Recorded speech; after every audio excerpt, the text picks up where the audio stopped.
Assalamualaikum warahmatullahi wabarakatuh. Perkenalkan, nama saya Diki Permana Putra, NIM 2892150015, Program Studi Manajemen, kelas malam, Fakultas Ekonomi dan Bisnis.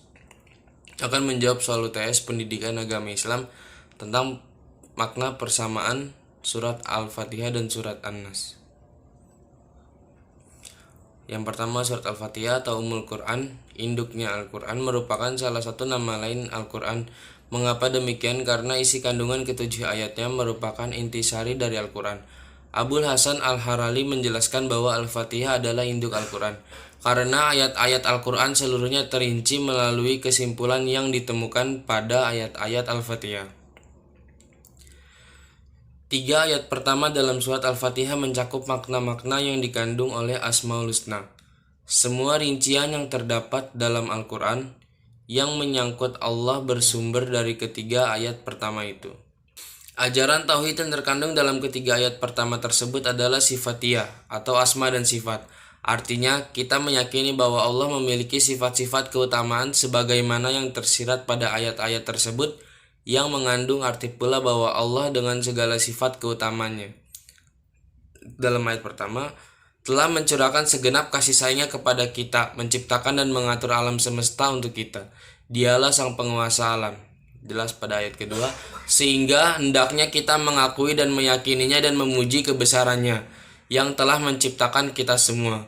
Firman-Nya dalam ayat kelima, yang artinya yang menguasai di hari pembalasan, mengandung dua makna, yaitu satu, bahwasannya Allah yang menentukan dan Dia pula yang satu-satunya yang mengetahui kapan tibanya hari itu. Tidak ada satupun makhluk yang mengetahui hal tersebut. 2. Allah menguasai segala sesuatu yang terjadi dan apapun yang terdapat ketika itu. Maka jangan bertindak atau bersikap menentangnya. Bahkan berbicara pun harus dengan izinnya. Segala sesuatu yang menjadi penghubung antara makhluk dengan Khalik terinci dalam firman-Nya. Pada ayat Iyyaka na'budu wa iyyaka nasta'in, ada kupasan menarik dari mufasir M. Quraisy Shihab dalam tafsir Al-Misbah bahwasannya kata kami yang digunakan pada ayat ini mengandung beberapa pesan. Pertama, untuk ciri khas ajaran Islam adalah kebersamaan. Seorang muslim harus merasa bersama orang lain, tidak sendirian. Atau dengan kata lain, seorang muslim harus memiliki kesadaran sosial. Kedua, ibadah hendaknya dilakukan bersama-sama, karena jika kita melakukannya bersama-sama, orang lain yang bersama kita akan menutupi kekurangan kita. Pada ayat 6, Ihdina siratal mustaqim, mencakup segala yang meliputi urusan makhluk dalam mencapai Allah dan menoleh untuk meraih rahmat-Nya, serta mengesampingkan selainnya. Sungguh hanya kepadanya kita berharap, agar menunjukkan kita arah tujuan yang benar. Sedangkan surat An-Nas merupakan salah satu surat disebut dengan Al-Muwawwizatain, yaitu dua surat yang mengandung perlindungan surat lainnya yaitu Al-Falaq.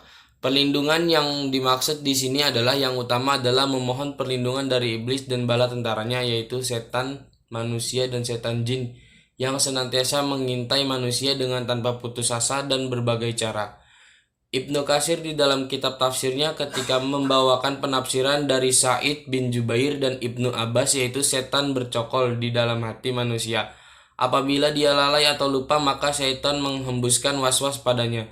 Dan ketika dia mengingat Allah Subhanahu wa Ta'ala, maka setan lari darinya.